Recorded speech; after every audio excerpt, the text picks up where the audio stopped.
After Cedar Fair purchased Kings Island in 2006, park management knew they had to add something big, letting their guests know that Cedar Fair was going to be a positive influence on this beloved property.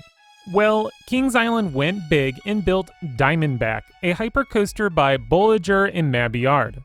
The ride stats are about on par with the majority of hypercoasters by B&M, so coaster enthusiasts might have not been wowed with this ride when it was announced, but the locals ate it up. Well, it's been 11 years since Diamondback opened, and I'm finally getting around to reviewing it. Presentation. There is one reason, and one reason only, that will earn Diamondback a perfect 10 rating for presentation, and that's the splashdown. Up until this point, B&M had the splashdown effect reserved for their dive coaster models. Apparently, Kings Island wanted to make their hypercoaster stand out amongst the pack. It's a neat addition that serves two functions. First is a cool effect to stare endlessly at. Every time that I'm walking by, if I see Diamondback making its way to the pond, I have to stop and watch the cool rooster tails shooting out the back of the train. Second, as an additional set of trim brakes. These splashdown effects will slow the train down slightly, reducing the amount of wear and tear on the actual brake system. With their new staggered seating arrangement, Diamondback features long 32-passenger trains. Each car has 4 seats. The front 2 are tucked together in the middle, while the back 2 are pushed to the edges of the car. The seating arrangement is supposed to give riders more uninterrupted viewing angles than their traditional 4-across seating arrangement. Another feature of these longer trains is better airtime in the back rows, but I'll talk about that later. Recently, the seating pads have been replaced, which look good. No disgusting wear marks on the headrests, making you feel as if the train is super dirty. It now looks streamlined and clean. The padding color has been changed from a dark orange to black, to better hide any blemishes. As for the track color scheme, it might be time for a paint job, as the dark red, purplish track is now starting to look closer to a pink color. The ride itself has no theming. There might be a sign or two that ties in with a snake-named coaster, but overall, nothing of note. It doesn't matter anyways, because that splashdown is so cool, which is why I'm giving it a 10 rating. Ride intensity. Because of the longer trains, both ends are going to experience an exaggerated change in forces at certain points of the ride. Diamondback starts off with a 215-foot plunge at a 74-degree angle. Everyone will get some airtime on this drop, but those sitting in the back row are in for a treat. The train yanks you over the crest of the hill, delivering some fantastic sustained airtime. The first airtime hill also delivers some fun airtime regardless where you sit, but once again, the back is where you will get the best airtime overall. An unusual feature of Diamondback is, yes, the ride is an out and back layout, but it's not straight like most B&Ms. At the bottom of the first drop, the train turns slightly to the right, launching into the first airtime hill. Well, at the bottom of that hill, the train now turns slightly to the left, sending you into another airtime hill. After completing the turnaround, the coaster comes to another airtime hill, but it is now greeted with a trim brake.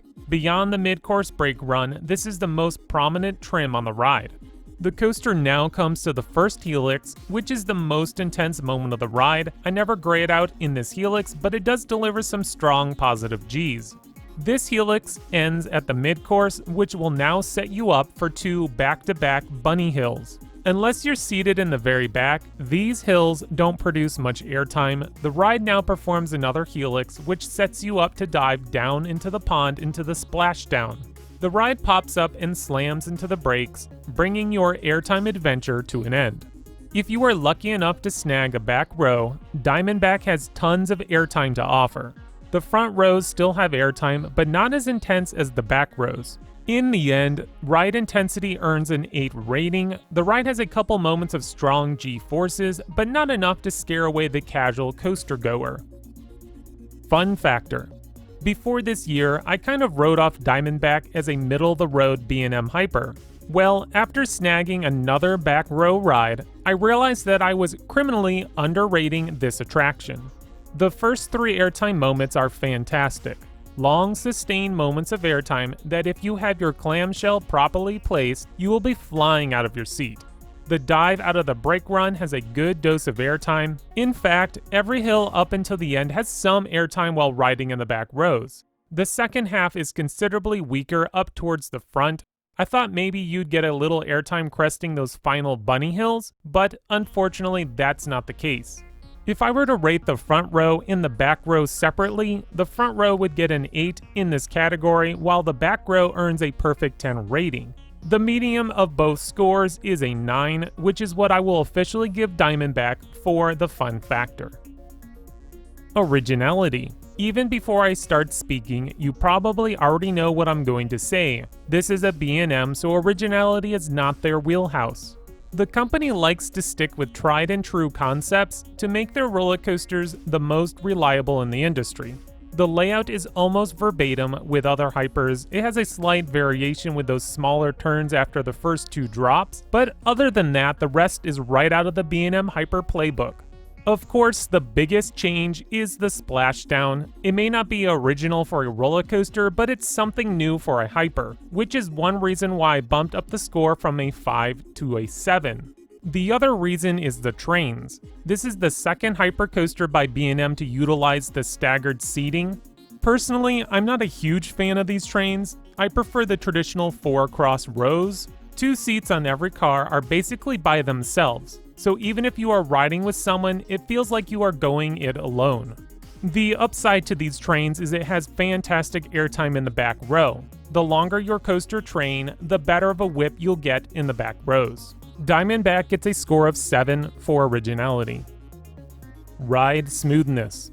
Diamondback is one of the roughest hypercoasters by B&M I've ever ridden. The ride has a noticeable rattle during certain sections of the ride. There's actually one moment right after the turnaround that really shakes the train.